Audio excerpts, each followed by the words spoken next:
Oke, ketemu lagi sama gua. Jadi kali ini gua akan jelasin kenapa gua kasih judul 3 kilo tepung jadi 1 juta. Jadi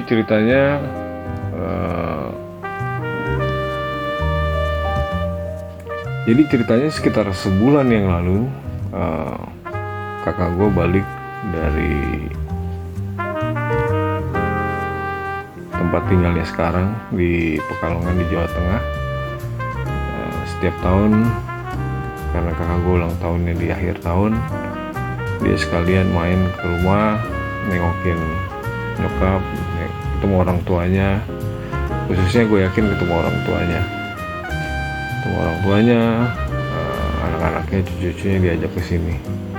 Nah, biasanya di mana-mana yang namanya keluarga lagi kumpul tuh suka main kemana. Dan kebiasaan di keluarga gue salah satunya adalah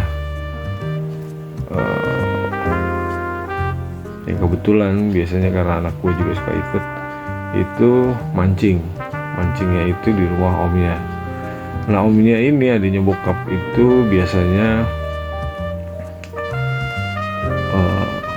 dari dulu setahu gue memang agak royal dari dia zaman bujangan dulu. Nah, kebetulan pas balik ya, termasuk kakak gue kemarin juga bawain kue dan lain sebagainya ke sini.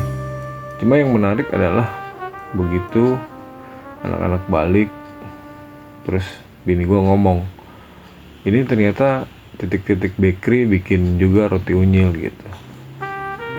Penasaran lah gue kan, karena seringkali dibilang roti gue kurang gede gitu kan. Bagaimana dengan pesaing di luar? Sebenarnya kalau gue pribadi nggak terlalu pusing dengan kompetisi gitu ya, karena gue berpegang sama om gue yang satu lagi, adik bokap gue yang paling bungsu. Dia berprinsip lo nggak usah mikir harga orang lain, yang penting lo punya untung dan menurut lo untungnya cukup ya sudah gitu. Lo nggak usah mikir harga orang lain, dia mau jual berapa dan lain sebagainya, nggak usah pusing, yang penting lo untung ya sudah gitu. Jadi gue berpikir ya, orang lain mau gede mau kecil mau begini ya itu tipenya dia gitu. Ya kita boleh ya namanya riset gitu ya, riset kecil-kecilan, melihat kompetitor bikin kayak apa juga wajar sih gitu. Cuman gue nggak terlalu ambil pusing karena belum tentu sumber dayanya gue punya juga, misalnya alat, orang, mesin dan lain sebagainya, distribusi dan lain sebagainya gue belum tentu punya. Karena benar-benar gue mulai usaha roti yang sekarang ini benar-benar kalau dibilang dari nol bullshit lah ya, artinya nol itu secara finansial, artinya gue mulai benar-benar dari yang ada aja, dari tepung diputerin gitu. Bisa beli box, bisa beli yang lain, bener-bener dari situ. Kalau alat, kompor dan lain sebagainya itu pakai yang dari dapur punya nyokap gitu ya. Ada juga sebagian yang alat bini gue nggak tahu mana bedanya, gue nggak ngerti karena gue nggak pernah masak, jujur aja masak baru kali ini. Terus balik lagi ke yang tadi, waktu kakak gue bawa, dia nunjukin soal, sebenarnya dia pengen nunjukin soal kemasan. Cuma gue masih belum ngeh gitu. Dan gue juga masih ya kadang sampai hari ini masih belum habis pikir. Orang daerah jauh lebih menghargai sebuah produk gitu, khususnya di makanan. Gue nggak tahu produk yang lain karena bolak-balik kakak gue ceritanya tentang makanan gitu. Artinya dia ingin menunjukkan tapi tidak secara langsung bahwa di sana produk segini bisa dijual segini gitu ya. Ya gue sih juga lihat yang lain begini, tapi gue masih belum ambil pusing. Tak kalah roti yang dulu biasa waktu gue masih kecil sampai dewasa mungkin ya, gue makan dan gue tahu merek itu dari dulu. Karena sekarang gue bikin roti, itu yang bikin gue menarik. Jadi begitu anak-anak datang, bini gue bilang, oh si titik-titik bakery ini bikin roti kecil juga, mana coba gue lihat gitu. Gue penasaran kenapa, karena bolak-balik tadi selalu di compare, yang lain lebih gede, yang lain lebih begini, yang lain coklatnya lebih banyak dan lain sebagainya.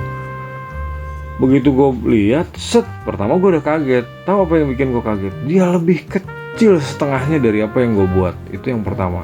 Itu yang bolak-balik. Nah, dulu gue suka sampein ke mitra gue yang sebelumnya. Gue bilang, sebenarnya ini bisa naik nih harganya, tinggal lu mau apa enggak gitu. Kita pakai cara yang berbeda sehingga kita bisa sejahtera semua. Yang kerja, yang produksi, yang distribusi itu bisa sejahtera semua tanpa kita harus kerja terlalu keras gitu. Itu menurut gue. Cuma karena bisnis itu bukan punya gue, ya balik lagi sama seperti prinsip investasi, control what you can control. Gue nggak bisa kontrol itu, lu nggak bisa kontrol vendor lu nggak bisa kontrol siapa-siapa karena itu di luar lu gitu. Itu sebabnya akhirnya gue putusin untuk bikin sendiri. Nah, balik lagi soal roti tadi roti itu ukurannya setengahnya punya gue gitu. Itu sebenarnya juga jawaban. Akhirnya sampai sekarang nggak pernah lagi ngomongin roti gue terlalu kecil, nggak pernah, karena roti gue jauh lebih gede, hampir kalau nggak 2 kali lipat ya 2,5 kali lipatnya dari itu gitu. Tapi kayaknya sih sekitar 2 kali lipat lah, 1,8 sampai 2,5 kali lipat dari si titik-titik bakery ini, dengan harga 2 kali lipat. Artinya karena gue tiap hari bikin roti, gue udah kebayang bahwa 1 kilo tepung itu dia menghasilkan duit buat dia ya, itu sekitar 300 sampai 360 ribu. Karena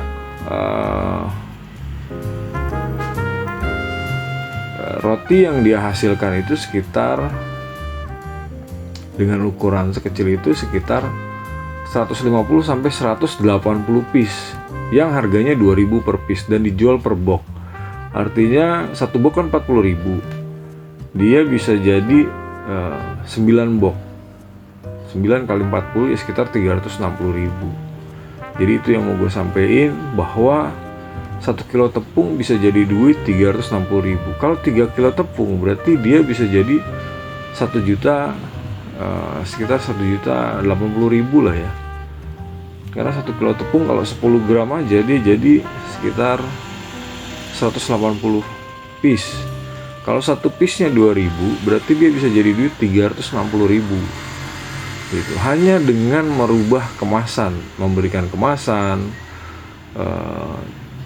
terus ya bahan mungkin naik lah ya, tapi harga bahannya naik, pasti yang premium sama kayak yang gue pakai gitu. Cuman kalau lu bisa jual dengan harga seperti itu gitu, buat gue nggak ada masalah. Gue mau pakai bahan terbagus sekalipun gitu. Artinya mau misalnya campuran susu semua, menteganya jauh lebih banyak dan lain sebagainya, gue bisa kasih yang premium gitu, asal satu piece-nya 2.000 gitu. Jadi balik lagi dengan judul gue pertama adalah 3 kilo bisa jadi 1 juta. Itu bukan omong kosong, itu kenyataan yang gue lihat kemarin, bahwa 3 kilo tepung yang dihasilin bisa jadi 1 juta. Artinya satu tepung itu dia sudah bisa bayar satu karyawan UMR. Dan kalau lu pengen lihat videonya, nanti kita saksiin bagaimana gue ngaduk tepung 3 kilo. Terima kasih. Assalamualaikum warahmatullahi wabarakatuh. Semoga bermanfaat. Jadi tujuannya gue share biar perlunya branding, kemasan, dan peluang yang ada di luar sana bukan hanya melulu apa yang lu pengen kejar dan lu belum capai. Misalnya lu ngelamar ya lu belum dapet, atau lu bikin usaha masih belum jalan, ya gue ngerasain juga gitu kan. Cuma ada pintu lain yang bisa dibuka tanpa lu harus susah payah. Ya kenapa gue bilang gak susah payah, ya lu tonton lah ya kan, bikin roti kayak apa tapi hasilnya hampir sama gitu. Jadi kalau lu sekolah tinggi-tinggi ya memang tujuannya untuk ngurusin yang gede-gede gitu. Kalau yang kecil-kecil gua rasa cukup bikin roti aja udah bisa bikin lu hidup layak sendiri ya, atau dengan keluarga lo. Tapi udah ngurusin yang ribet-ribet, lu dibayarnya terlalu murah, ya gua rasa lu mendingan bikin roti. Sekian dari gua. Assalamualaikum warahmatullahi wabarakatuh. Semoga video ini bermanfaat. Klik tombol like, jangan lupa bunyiin loncengnya. Kalau ada komentar silakan tulis di kolom komentar. Jangan lupa juga subscribe, karena gue pengen tahu juga biar gimana pun yang namanya konten kreator. Sebenarnya gue bukan konten kreator sih, memang gue penasaran aja dengan YouTube, karena AdSense gue udah punya, sekarang tinggal YouTube gitu ya. Dan AdSense menurut gue masih belum balik modal antara cost dan pendapatannya gitu. Ya kalau untuk kecil oke, tapi untuk gede belum. Gue belum lihat itu. Nah, sekarang mumpung gue punya waktu, gue juga pengen sharing tentang pengalaman gue. Dan jujur, gue memang pengen tahu seberapa besar sih hasilnya YouTube. Oke, silakan tonton video gue tentang roti. Assalamualaikum warahmatullahi wabarakatuh. Oke, ketemu lagi sama gue. Kali ini kita akan coba langsung bikin 3 kilo ini bahannya ya, ini tepungnya 3 kilo, nanti gua masukin ke sini. Ntar kita lanjut.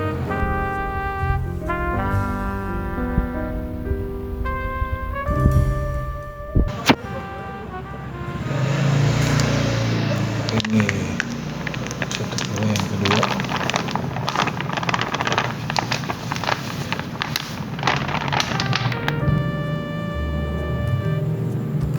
Ini 1 kilo yang terakhir.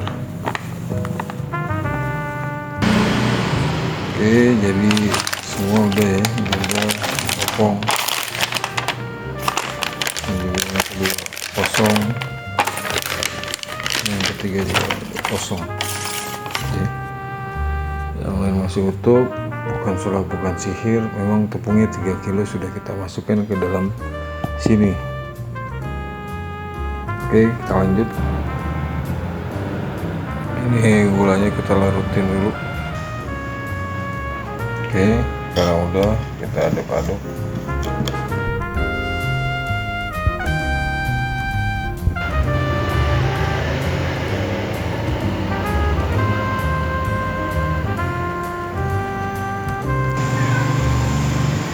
Sekarang kita masukin susu. Oke, ini susunya.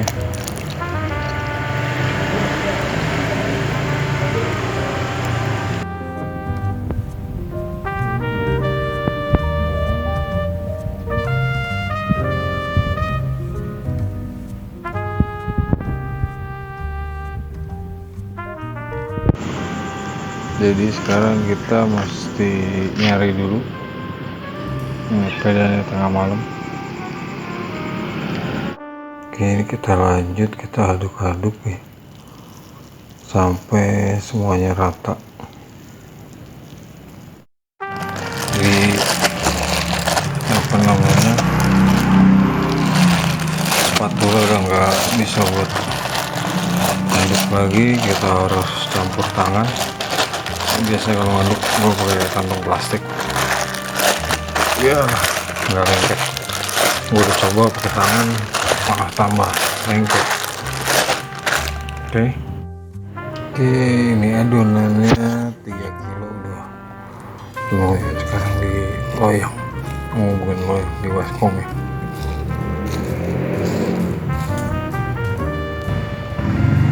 Sekarang kita aduk pakai mesin bor. Sebenarnya gini sih juga udah selesai, cuma biar halus dan rata kita aduk dulu.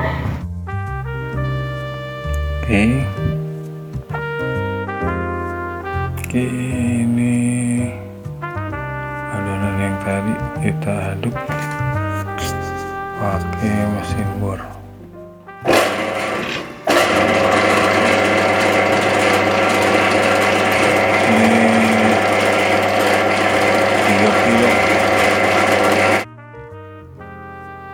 Oke, ini adonannya udah jadi. Sekarang kita persiapan mau masak.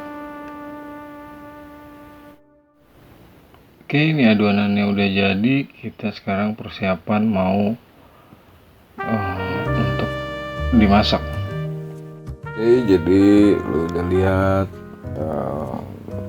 gimana gue bikin 3 kilo tepung, proses 3 kilo tepung, dan itulah yang kalau lu bisa kemas dengan baik, ketemu pasar yang baik, jual harga dengan yang baik, ya 3 kilo tepung bisa jadi 1 juta. Sekian dari gua, terima kasih sudah nonton video ini, semoga bermanfaat. Assalamualaikum warahmatullahi wabarakatuh.